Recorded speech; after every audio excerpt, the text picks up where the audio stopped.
งตีพิเศษสร้างตั้งขึ้นในปี1960มีหน้าที่เคลื่อนไหวสู่หบปิดลับหลอนตีบันทอนกำลังของศัตรูสร้างเงื่อนไขให้เราหบอื่นๆทุกตีนักสูนศัตรูในภารกิจต่อสู้ปลดปล่อยซาดกำลังดังกล่าวได้ประกอบส่วนหลายบันทบบันตีพิเศษแมนบันทบปลดปล่อยขาทีปี1968ซึ่งเป็นศูนย์ลาดาบันซาเครื่องบินยิงทำลายภาคเหนือแล้วและเวียดนามก้าวสู่ระยะแห่งการปกป้องรักษาและสร้างสาประเทศชาติเราหบตีพิเศษขอได้พร้อมกับเราหบอื่นๆสู่หบยางพิลาฐานต้านการเสื่อมยืดซ้ายแดนของศัตรูเคลื่อนไหวสกัดกั้นและกวดล้างกลุ่มคนบดีที่รีสอร์ทและเคลื่อนไหวก่อความบ่สงบอยู่บางบริเวณของประเทศให้มีความสงบเราหบรถตั้งย่านเกาะได้รับการสร้างตั้งขึ้นในปี1961มีหน้าที่ประสานกับโรงอื่นสู่หบยางพิลาฐานบนสนามหบแห่งการต่อสู้ปลดปล่อยซาดเด่นกระโมแม่บันทบอยู่เส้นขวางและบันทบลำเส้น719อยู่สวรรณเขตก่อนเราหบปืนใหญ่หน้าดินสร้างตั้งขึ้นในปี1954และยาแห่งการต่อสู้คู่ซาดได้ประกอบส่วนสำคัญเข้าในผลงานและไสสนาอันใหญ่หลวงของกองทัพและประชาชนเฮาในภารกิจปกป้องรักษาและสร้างสาประเทศชาติเราหบปืนใหญ่หน้าดินได้พร้อมกับเราหบอื่นๆสู่หบตีต้านการเสื่อมยืดซ้ายแดนของศัตรูอย่างพิลาฐานมีหลายกองพนักงานนักหบได้ทำเราไม่ยนต์สนแห่งชาตินักหบแข่งขันอย่างสมเกียรติ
ก่อนทหารหาบเป็นตัวแทนในแก่เราพบทหารหาบกำลังหลวงและกำลังท้องถิ่นเป็นกำลังสู่หบปัญญาบาลกับศัตรูในทุกกรณีทุกรูปแบบด้วยยุทธวิธีสู่หบประสานเราและสู่หบเอกราช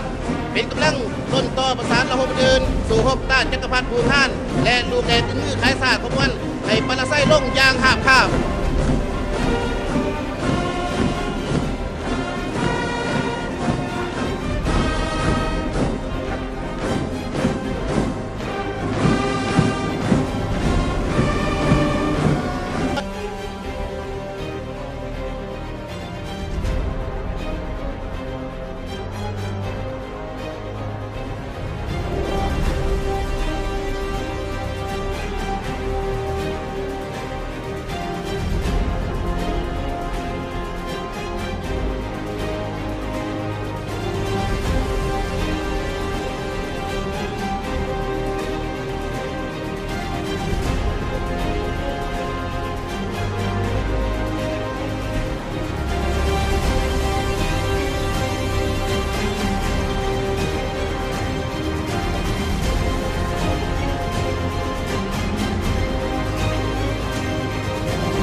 ว่า5 โมงกว่าตามคำบรรษาไอ้ต้องฝึกฝนตั้งใจเสียงไก่ขันมานกน้อยห้องไปอ้ายยิ่งวันไหวหัวใจหนาวสั่นสะท้านเป็นพลทหารป้องกันชาติปกป้องอำนาจศาสตร์และประสาทน้องจงศึกษาตั้งหน้าเลื่อยไปอยู่ชายแดนห่วงเห็นแผ่นดินชาติไว้ส่วนหัวใจมอบไว้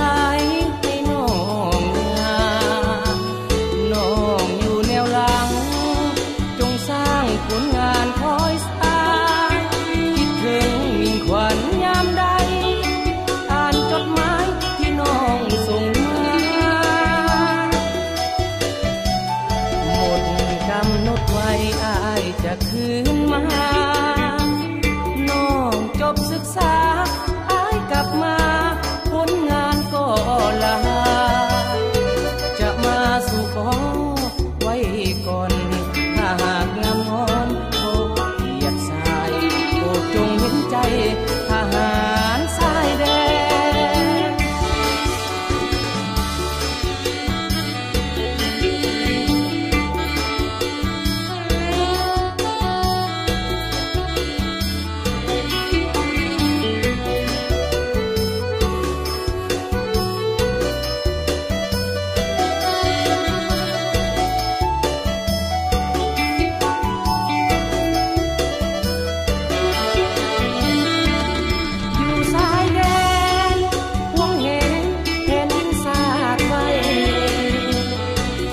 ส่วนหัวใจมอบไว้ให้น้องน้องอยู่แนวหลังจงสร้างผลงานคอยสายคิดถึงมิ่งขวัญยามใดอ่านจดหมายที่น้องส่งมาหมดกำหนดไว้อ้ายจะคืนมา